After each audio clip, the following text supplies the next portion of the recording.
c'était, je pense, à une où j'étais à 100 € par mois et on est passé, je crois, à même pas 20 € par mois. Ouais, exactement. Et on est sur 80 000 € d'économie. Exactement. Sur une première partie de mon patrimoine, ça doit représenter, je pense, 40%, je pense, à peu près. Et franchement, quand on voit le temps que nous on passe, le temps que le client il consacre, c'est-à-dire quasiment rien, et les économies dans certains cas qui sont réalisées, on se demande pourquoi tout le monde ne le fait pas. Ah oui, non mais franchement, c'est ce que je me suis dit. Bonjour à tous, bienvenue dans cette nouvelle vidéo. J'ai le plaisir de vous présenter la personne qui est responsable de ma dernière acquisition.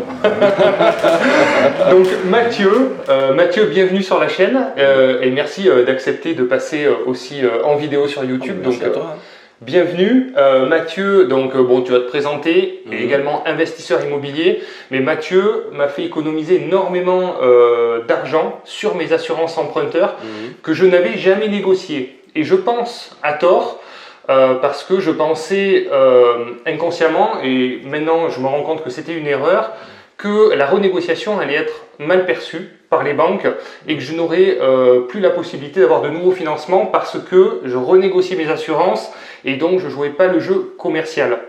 Et ce que j'ai découvert en échangeant justement, outre toutes les économies qui sont énormes, et justement on va tout vous détailler dans cette vidéo, je vais être transparent avec vous sur les économies que tu m'as fait faire, c'est qu'il y a le moment où le dossier est étudié, le dossier bancaire, et il y a la phase d'exploitation qui sont deux moments différents et bien distincts du dossier, du financement et de la relation qu'on a avec la banque.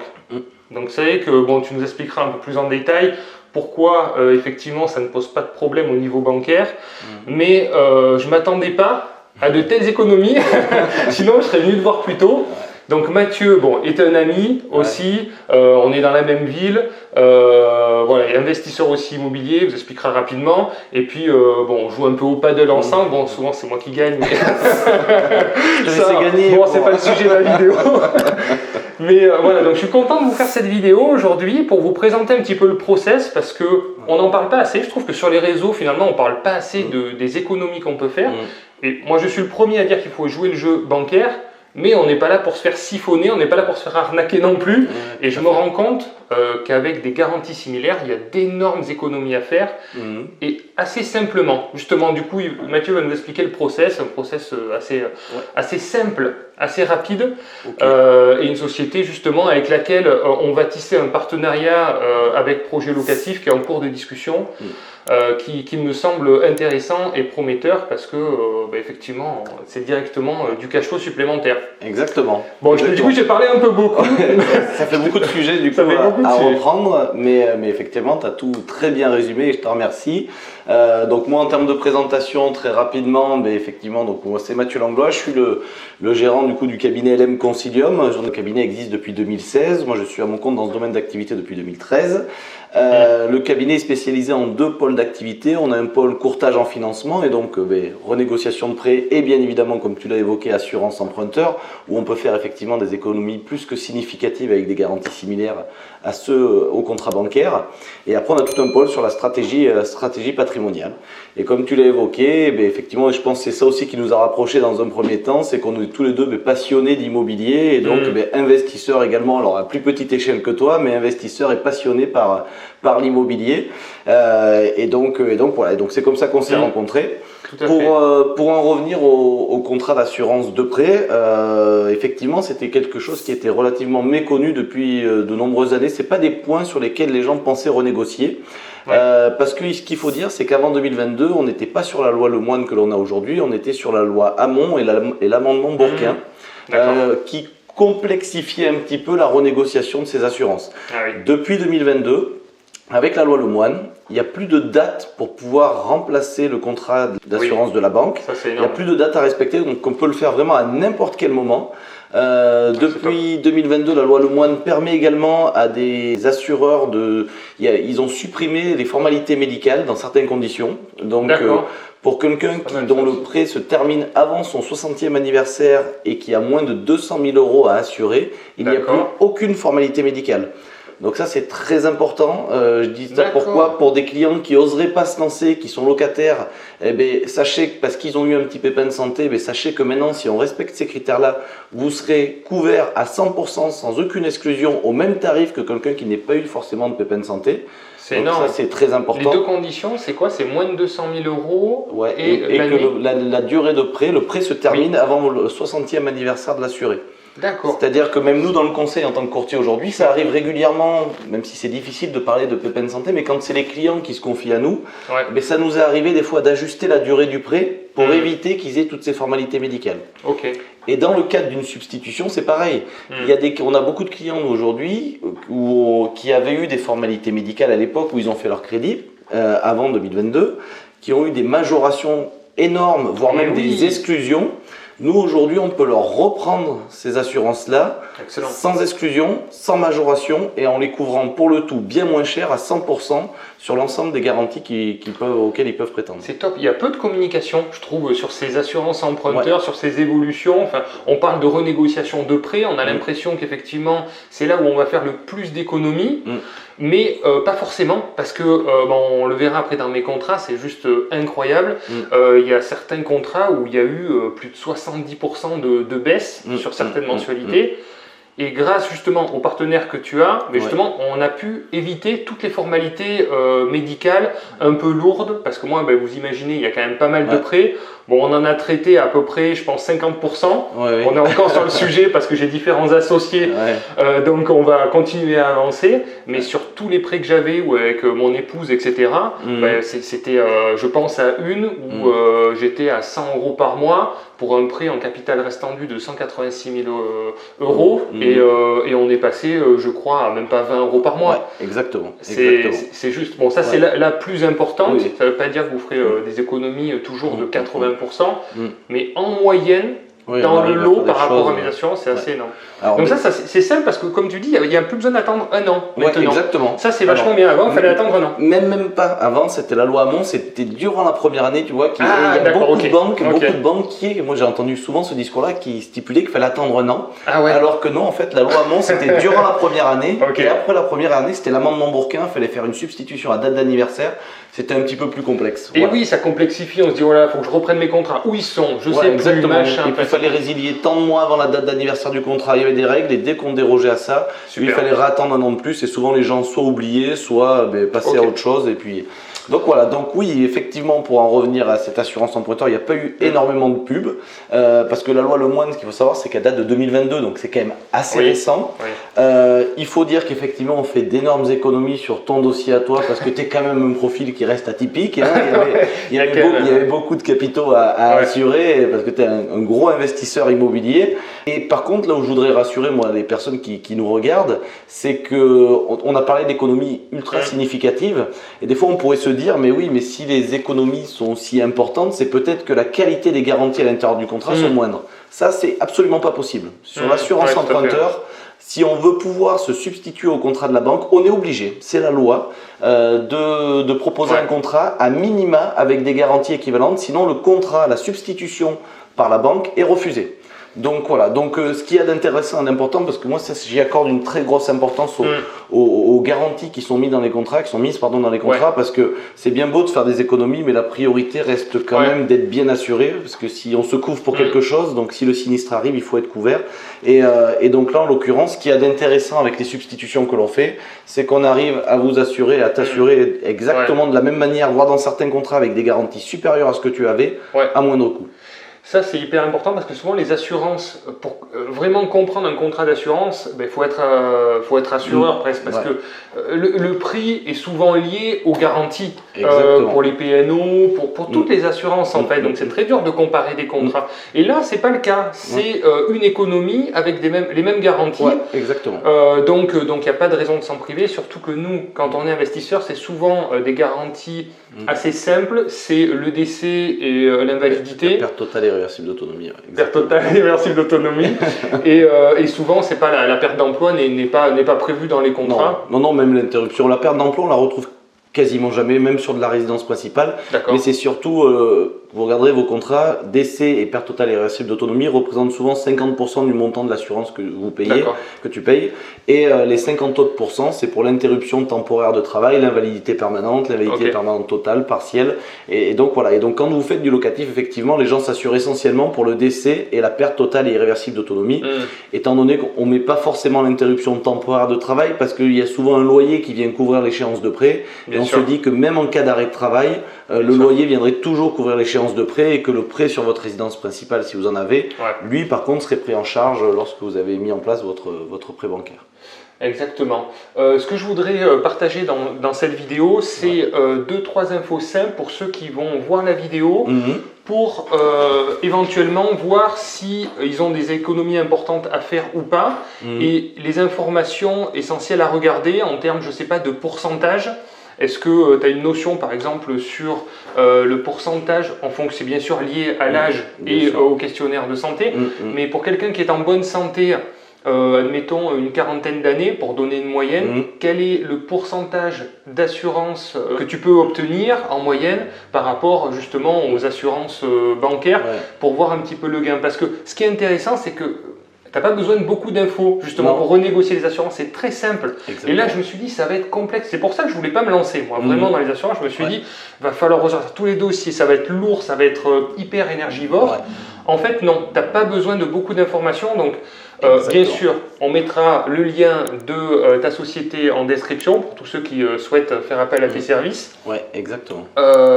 Donc bon, tu le sais pas encore, mais ce que je voulais te proposer c'est de faire les frais, les frais gratuits pour justement ceux qui viennent de la part de YouTube, des vidéos ou de projets locatifs. Voilà, les frais de dossier. Alors je sais pas comment ça s'appelle habituellement, mais alors, voilà, est-ce que c'est possible de faire ça pour ceux qui viennent justement de ma communauté? De faire un geste. De toute façon, j'avais prévu de faire quelque chose, même si je t'en avais pas non plus parlé. C'est vrai qu'on n'en a pas parlé avant. J'avais prévu de faire quelque chose, étant donné le nombre de personnes avec qui tu travailles, le nombre de personnes qui te regardent, et je suis moi également, et je vois que ça augmente de mois en mois, donc ça franchement je te félicite. Donc à ce titre-là, et par rapport au volume que ça va générer, il est évident que nous les études les études d'assurance, on ne les fait jamais payer. Donc vous pouvez nous solliciter quand vous voulez, votre devis sera 100% gratuit. Ce que l'on fait payer des fois sur une petite prestation de service, ça reste jamais des très gros montants, mais ça peut monter à 2, 3, 400 € par dossier. C'est la substitution, la mise en place, parce que c'est l'envoi de recommandé, c'est du boulot.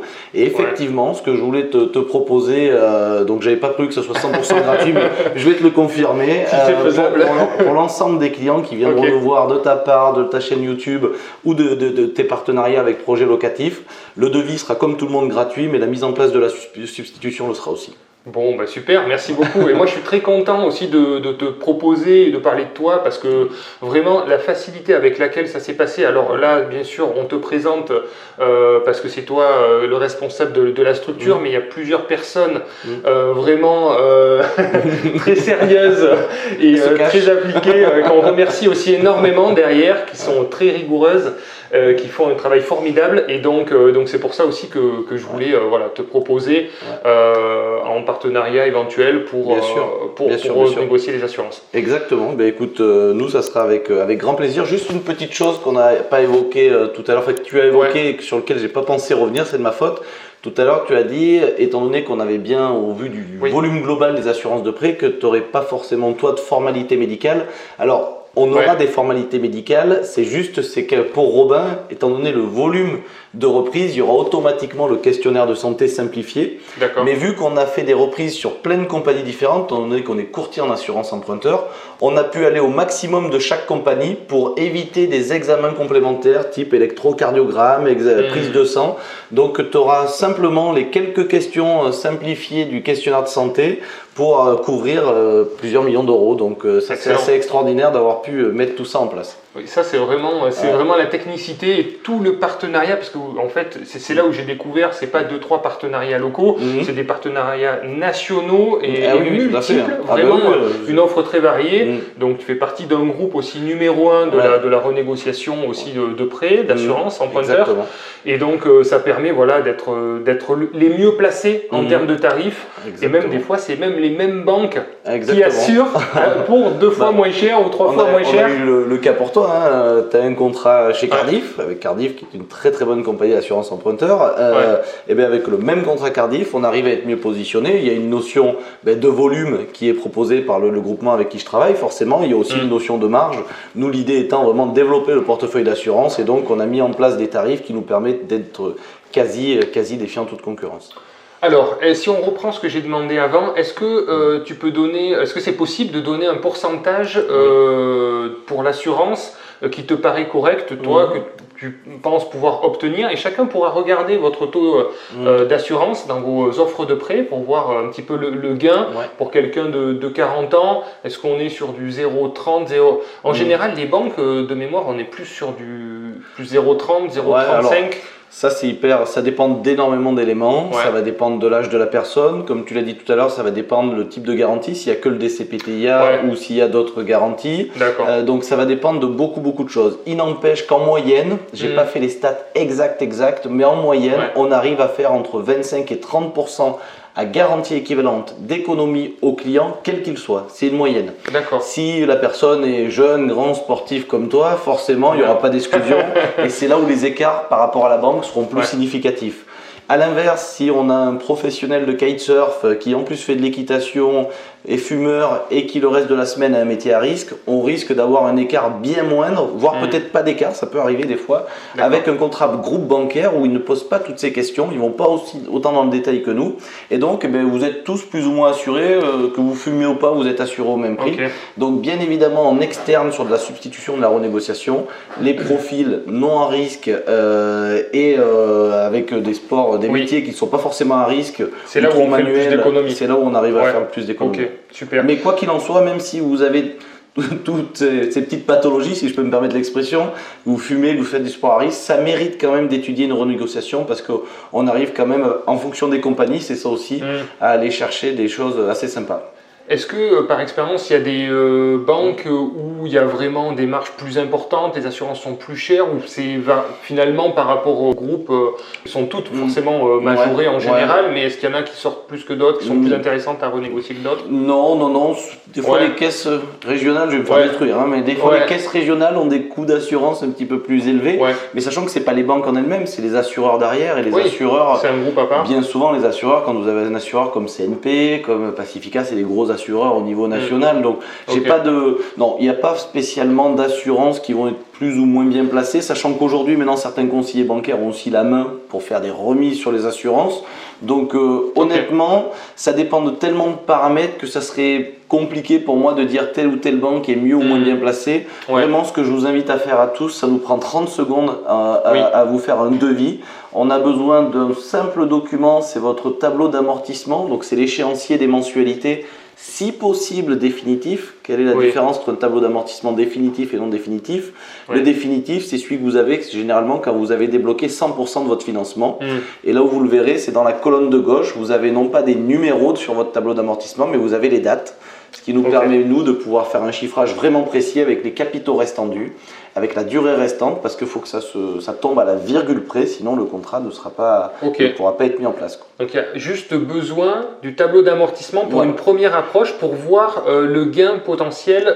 Exactement. C'est vraiment hyper simple. C'est très simple, et franchement, quand on voit le temps que nous on passe, le temps que le client il consacre, c'est-à-dire quasiment rien, et les économies dans certains cas qui sont réalisées, on se demande pourquoi tout le monde ne le fait pas. Ah oui, non mais franchement c'est ce que je me suis dit, moi ça fait 15 ans que j'investis, et je sais pas pourquoi, j'avais des barrières limitantes, je m'étais dit ça va être compliqué, ça va être long, je vais me faire mal voir par les banques. Alors pourquoi on ne se fait pas mal voir finalement avec nos partenaires bancaires que nous aimons tant, que nous chérissons tant, quand on veut continuer à investir, et finalement, effectivement, tu m'as fait une remarque très bonne, et je me suis renseigné de mon côté effectivement avec différents interlocuteurs, et effectivement j'ai eu le même retour que tu m'as fait. Donc est-ce que tu peux nous donner finalement la raison qui fait qu'il n'y a pas forcément de corrélation? Non, alors bien évidemment qu'un banquier, une banque, c'est une entreprise qui a des buts commerciaux forcément. Donc l'idée de l'assurance, c'est un produit sur lequel elles vont avoir du récurrent, elles vont faire de la marge.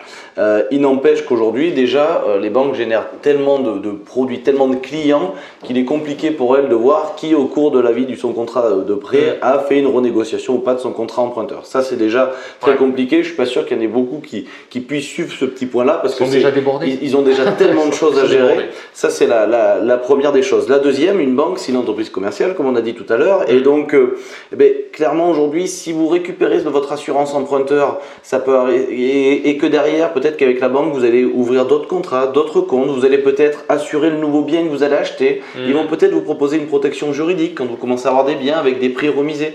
L'intérêt pour une banque, c'est pas forcément et à tout prix d'avoir l'assurance emprunteur. C'est que vous lui rapportez plus que ce que vous ne lui coûtez, comme n'importe quelle entreprise. Et donc, voilà, aujourd'hui, quand on voit ce qu'on peut faire comme économie sur l'assurance emprunteur, on a moyen de renvoyer l'appareil à la banque sur d'autres sujets que celui-ci qui est quand même pour elle moindre et qui pour vous peut être extrêmement rémunérateur.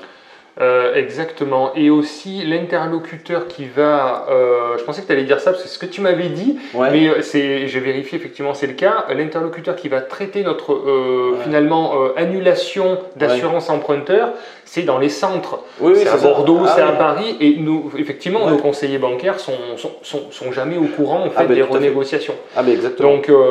Donc voilà, ça ne va pas être envoyé dans votre banque locale à votre conseiller que vous connaissez qui va vous appeler en disant j'ai reçu un courrier, ils ne seront pas au courant parce que c'est traité par des centres. Voilà, tout à fait. On écrit souvent au siège social des banques, donc c'est effectivement comme tu l'as dit, nous dans la région ça peut être Aurillac, ça peut être Bordeaux, les banques nationales des fois, et d'ailleurs souvent à Paris. Donc effectivement votre conseiller il y a peu de chances qu'il vous reproche d'avoir récupéré votre assurance emprunteur d'il y a 2 ans. Ça se trouve même le conseiller a changé d'agence entre temps, enfin bon bref. Oui, tout à fait. Voilà, donc Ok, très bien. Donc moi sur une première partie de mes prêts là justement, donc du coup ta collaboratrice m'a annoncé le montant d'économie. On est sur 80 000 euros d'économie. Exactement. Sur une première partie de mon patrimoine, ça doit représenter, je pense 40%, je pense à peu près. D'accord. Peut-être 45%. Donc c'est monstrueux en fait. C'est juste énorme les économies. C'est clair. Il y a l'économie déjà au global sur la durée complète. Donc ça serait une réelle économie si tu allais au bout de tous tes prêts. J'ai pu comprendre que c'était quand même l'objectif. Donc voilà. Et il y a surtout l'économie mensuelle qu'on a pu réaliser. Alors encore une fois, tu as un cas très atypique. Attention, tout le monde ne va pas faire des économies comme ça. Mais au prorata du patrimoine que vous avez, vous aurez exactement les mêmes économies que quelqu'un qui a un plus gros patrimoine.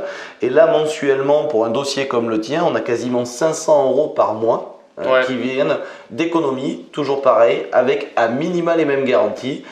Donc immédiat. C'est immédiat. De plus dans la poche. Tous les mois, exactement. Net d'impôt. Exactement. Donc c'est très bien. Tu parles de net d'impôt, il y a une petite quelque chose que j'ai suggéré à un client dernièrement qui était dans le cadre d'un investisseur immobilier.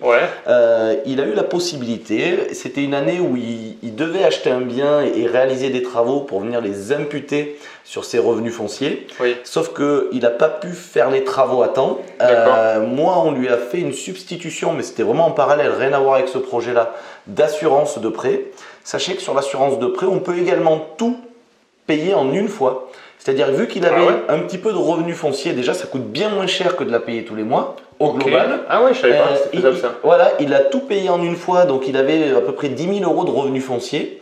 Son assurance lui revenait à 9 800 euros. Il a tout payé en une fois. Excellent. Vu qu'il n'avait pas de travaux à déduire cette année-là, il a déduit son assurance, ce qui lui a permis d'avoir aucun impôt, aucun prélèvement social sur ses loyers. Excellent. Et il est bien évident que s'il ne va pas au bout de son crédit, quand il soldera son prêt pour vendre du bien ou parce qu'il l'aura soldé avec de l'épargne, l'assurance lui sera restituée au prorata des années qu'il n'a pas remboursées. Parce que ça a été vraiment le doute sinon de tout perdre.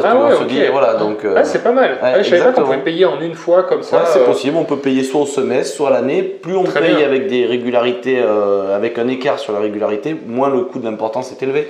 Forcément, les assureurs, ça leur coûte moins cher, vous payez une fois par an l'assurance que de vous prélever tous les mois. Et puis l'intérêt, nous, mensuellement, d'avoir effectivement du gain et du cash flow finalement tout de suite, c'est quand on veut réinvestir, d'avoir des mensualités un peu plus faibles et donc plus de bénéfices et donc du coup un meilleur différentiel pour les futurs projets. Donc c'est tout un intérêt pour investisseurs. Ouais, exactement. Tu as tout à fait raison parce que l'assurance rentre dans le calcul du taux d'endettement. Donc quand on arrive à économiser 30-40 euros par mois, c'est tout de suite moins de taux d'endettement. Exactement, c'est ce qui nous intéresse. Il y a un point qui peut être intéressant en parallèle de tout ça, c'est qu'aujourd'hui de plus en plus de banques, font des assurances dégressives. Donc quelqu'un qui est un investisseur qui veut renouveler assez régulièrement des investissements, c'est le cas de le dire, s'il prend des assurances dégressives, les premières années, il va payer énormément d'assurances. Et donc ça peut aussi le pénaliser sur son taux d'endettement. Donc ça peut être intéressant pour ce type de profil-là aussi qui nous sollicite, parce que des fois avec une assurance constante, où il paye la même mensualité tous les mois, on arrive à, pareil, diminuer un petit peu dès le début son taux d'endettement. C'est très bien. Donc bon, pour faire simple, s'il y a des personnes qui souhaitent avoir une étude gratuite, quel est le process? Comment tu veux que les personnes puissent te contacter pour t'envoyer le tableau d'amortissement dans un premier temps? Ou quel est le process? Exactement. Alors on a créé un lien avec le partenaire, le partenaire avec qui on travaille nous a créé un lien qu'on va pouvoir mettre en forme, que tu pourras mettre sur ta vidéo, où ils pourront juste cliquer, renseigner les quelques éléments. Nous, ça va nous envoyer un formulaire de contact et comme ça on pourra reprendre contact avec eux. Ils peuvent même via ce formulaire-là calculer eux-mêmes leurs économies. Ah ouais. Donc ça. Avec quoi comme information? Il y a besoin de 2-3 informations. Juste le capital restant dû. Combien il vous reste à rembourser? La durée restante. Donc effectivement, il leur faudra leur tableau d'amortissement. Voilà le nombre de mois restants, le capital restant dû. Regardez si c'est un prêt en résidence principale ou de l'investissement locatif, à se faire confirmer dans vos offres de prêt. Mais si c'est de la résidence principale, vous verrez que vous serez à minimum assuré pour le décès, la perte d'autonomie, l'invalidité permanente totale et l'interruption temporaire de travail. Et si c'est pour du locatif, vous serez assuré essentiellement, très souvent, pour le décès, la perte totale et irréversible d'autonomie. DCPTIA. Peut-être à 50 ou 100%. Après, c'est ça qu'il faudra savoir. Mais le plus simple, c'est ça, c'est qu'on mettra le lien et puis les personnes peut-être te contacteront ou ton équipe pour étudier la situation. Je crois que tu m'avais dit en rendez-vous avec les 2-3 éléments que vous allez demander en un quart d'heure, en 15 minutes, vous pouvez de suite donner les informations sur les gains potentiels. Exactement. Le mieux, c'est ça, c'est qu'ils nous envoient ce formulaire de contact. Nous, on prend rendez-vous avec eux, soit visio, soit par téléphone, soit s'ils sont dans la région et qu'ils veulent venir nous rendre visite, ça sera avec grand plaisir. Et effectivement, comme ça, si en parallèle, ils nous enverront leur tableau d'amortissement. Et on sera en capacité, nous, de vérifier dans leurs offres de prêt exactement les garanties dont ils disposent pour leur faire quelque chose d'équivalent et leur faire un devis vraiment précis. Et après, si ça leur convient, ce qui est génial, c'est que maintenant, tout étant dématérialisé, donc ils reçoivent simplement un lien sur leur boîte mail respective. Pour un couple, il faut que ça soit chacun sur sa boîte mail, avec un questionnaire médical s'ils ne rentrent pas dans le cadre de la loi Lemoine. Donc s'ils ont moins de 200 000 et que ça se termine avant leur 60e anniversaire, il n'y aura aucune formalité. Si c'est au-delà, il y aura un questionnaire de santé. Si on dépasse certains capitaux ou certains âges, des fois il peut être demandé des examens complémentaires, mais ça on le sait en amont, lorsque l'on réalise le devis. Et une fois que ça c'est bon et que le questionnaire est rempli, il y a une dizaine de questions. Ils ont juste à le valider avec une signature électronique, ils recevront un code par SMS. Et derrière, comme j'ai pris l'engagement de le faire devant vous et devant toi, nous occuperons de l'ensemble des démarches gratuitement pour votre compte, pour la mise en place. Il faut compter quand même un délai entre 2 et 3 mois, entre le moment où on commence à intervenir et le moment où la substitution sera effective. C'est ça, c'est pour ça qu'on on a pris une date, on a étudié mes assurances au mois de février et on a pris date au mois de juin ou juillet, je crois, pour donner le temps de mettre en place la transition. Il y aura un peu de boulot. Je serais pas venu pour rien. Non mais super, écoute, merci pour ce partage, c'est hyper intéressant de s'intéresser à ces assurances qui sont souvent délaissées. Et je me suis rendu compte qu'il y avait de vrais gains importants. Donc là, on a traité la première partie. Moi, je vais traiter aussi la deuxième. Je vous mettrai peut-être une petite capture d'écran. On va faire en ligne puisque là, on va souscrire mes assurances. Ça fait la deuxième partie du rendez-vous du jour. Je vais aller cliquer sur les boutons pour voir vraiment effectivement la simplicité de mise en place. Exactement. Moi, je t'ai juste envoyé mes offres de prêt, mes tableaux d'amortissement. Et puis après, c'est que tout s'est fait tout seul. C'est hyper confortable. Et donc, on va voir en ligne maintenant la suite des étapes. Mais ça me semble assez facile à appréhender. Exactement. Et puis avec notre partenaire en plus, où on regroupe une multitude de compagnies, c'est hyper bien fait parce que tu vas recevoir un lien, tu vas avoir ton espace. Et à l'intérieur de l'espace, tu auras tous tes devis à finaliser. Voilà, donc ça, c'est plutôt confortable. Et dans un seul et même espace, même, tu auras l'ensemble de tes pièces. Même lorsque le contrat sera édité, sur un seul et même espace, tu auras tous tes devis. Donc je pense aussi à toi qui a une une grosse communauté d'investisseurs. Des fois en fin d'année ou on fait plutôt au mois de mai quand il faut faire les déclarations d'impôts, on a besoin de retrouver combien on a payé d'assurance de prêt. Complètement. Là, vous avez l'échéancier dans un seul et même espace, vous avez l'ensemble de vos échéanciers. Donc ça, c'est plutôt pratique au moment de la déclaration et confortable. Franchement, c'est bien organisé, c'est une belle structure, donc je suis content voilà, de vous la proposer. Et puis, advienne que pourra, vous faites voilà, comme bon vous semble. Mais en tout cas, moi j'ai mis 15 ans à comprendre que c'était intéressant à négocier, qu'il y avait vraiment des belles économies, que c'était assez simple. Donc voilà, merci en tout cas merci à toi. pour mes renégociations et pour partager aussi des infos et démocratiser aussi la renégociation d'assurance. Parce que bien évidemment on a envie qu'ils gagnent de l'argent, mais pas à n'importe quel prix, et voilà, là au moins vous serez à minima aussi bien assuré, et donc ça c'est chouette. Bah, écoute, merci à toi en tout cas avec plaisir. Pour le partage, pour ta confiance, et puis je pense que c'est que le début de très belles choses, quoi, donc. J'espère aussi. À bientôt les investisseurs, pensez à vous. Ciao.